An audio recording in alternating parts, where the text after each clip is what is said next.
Всем привет! В этом выпуске я расскажу вам о 9 известных компаниях, которые начинались в гаражах.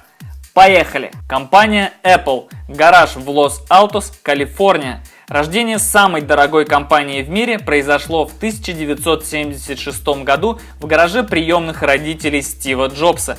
Ему помогал друг Стив Возняк и знакомый по работе Рональд Уэйн. В гараже было налажено производство Apple I, которые потом продавались в магазине неподалеку. Это был первый контракт. Apple очень скоро переросла в свой гараж.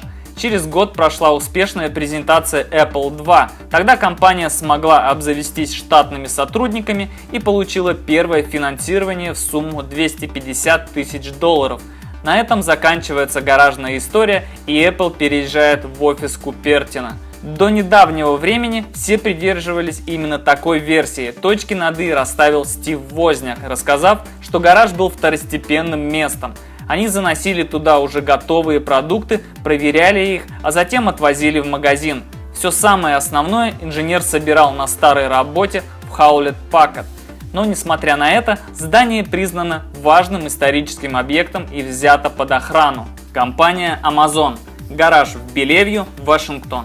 Самодельные столы, 3 компьютера, сервер и гараж. Все, с чего начиналась история Amazon в 1994 году. Тогда предприниматель Джеффри Безос решил открыть собственное дело, отдавая предпочтение развивающемуся направлению бизнесу в интернете. Оставалось только определиться с тематикой. На его взгляд, лучшее решение – это продажа книг. Ведь перед покупкой их не обязательно рассматривать, достаточно описания и картинки с обложкой на сайте. Так, первый экземпляр был продан летом 1995 года. Уже в сентябре сайт приносил доход в $20 тысяч еженедельно. Core Operating System. Гараж в Пало-Альто, Калифорния. Давние друзья Алекс Полви, Брэндон Филлипс и Майкл Марина пошли тем же гаражным путем, но уже в 21 веке. Они разработали новую операционную систему с открытым кодом Core Operating System, которая упрощает работу в сетях с огромным количеством машин. Она простая, надежная, бесплатная и мало весит. Этим и уделывает большинство сетевых операционных систем. Компания Freelancer.com. Гараж находится в Сиднее, Австралия. Успешные гаражные стартапы рождались не только в Калифорнии. В 2007 году молодой предприниматель из Сиднея Мэтт Барри прямо в своем гараже создал аутсорс-площадку Freelancer.com. Проект стал настолько популярным, что сайт падал каждый день. Чинили они его целых полгода.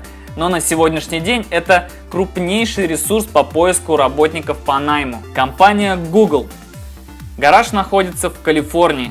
Съемная комната Сергея Брина и Ларри Пейджа сдавалась вместе с пустующим гаражом. Именно здесь летом 1998 года было положено начало Google как учебного проекта. Первые инвестиции в размере $100 тысяч еще не существующая организация Google Inc. получила от предпринимателя Энди Бехтольшейма. 7 сентября компанию официально зарегистрировали, а на следующий день начали свою работу.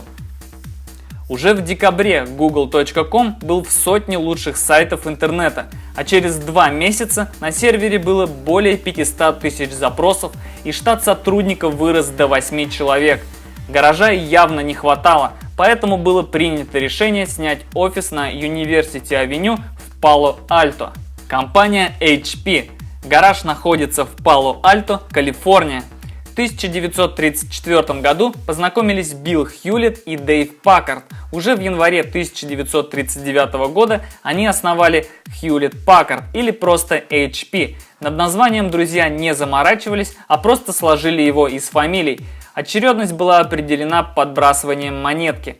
Первым пристанищем фирмы был деревянный гараж. Именно здесь, имея на двоих $548, Hewlett-Packard собрали первый электронный прибор, положив начало компании, которая теперь насчитывает 120 тысяч сотрудников и приносит очень большой доход. Изначально Hewlett-Packard производила радиоэлектронную аппаратуру для мирных и военных целей. Появление компьютеров заставило переключиться на разработку вычислительных устройств. Сегодня HP один из крупнейших производителей электроники, а гараж в Пало-Альто признан достопримечательностью штата Калифорния и Кремниевой долины. Компания Linksys. В 1988 году Дженни и Виктор Цао основали Linksys. Они были выходцами из Тайваня, которые 20 лет прожили в Америке. Развитие компании пошло по знакомому сценарию. Бизнес в гараже, свободное от основной работы время. Только в 1991 году у компании появился первый офис. На первых порах под брендом Linksys выпускались распределители для сетевых принтеров, но потом грянул Windows 95 и компьютерные сети проникли в каждый дом. Это было только на руку Linksys. Дело пошло в гору. Перевести дух супруги Цао смогли в 2003 году, когда Cisco Systems Inc. поглотила Linksys. В 2013 году компания отошла Belkin, производителю компьютерной техники и аксессуаров. Компания Tesla. Гараж находится в Пало-Альто и тоже в Калифорнии. Технически компания Tesla не была создана в этом гараже, но там работали над одной из ключевых технологий – батарейным блоком. Джеффри Брайан Штробель, технический директор Tesla, работал со своей командой у себя в гостиной, а в гараже проходил первый тест аккумулятора для Родстера. Компания Printronix. Гараж находится в Лос-Анджелесе, Калифорния. Printronix – это известная в сфере промышленной печати компания. Линейно-матричные принтеры – это их тема. И они тоже начинали свою деятельность в гараже. Кстати, на дворе был 1974 год, время серьезной рецессии. Кризисные условия не помешали Богу Клейтсу и Лео Иминейкеру встать на ноги и успешно развивать собственный бизнес. На этом все. Ставь лайк к этому видео, напиши в комментариях, какой гараж ты бы хотел увидеть лично, и не забудь подписаться на новые интересные бизнес-факты. Пока!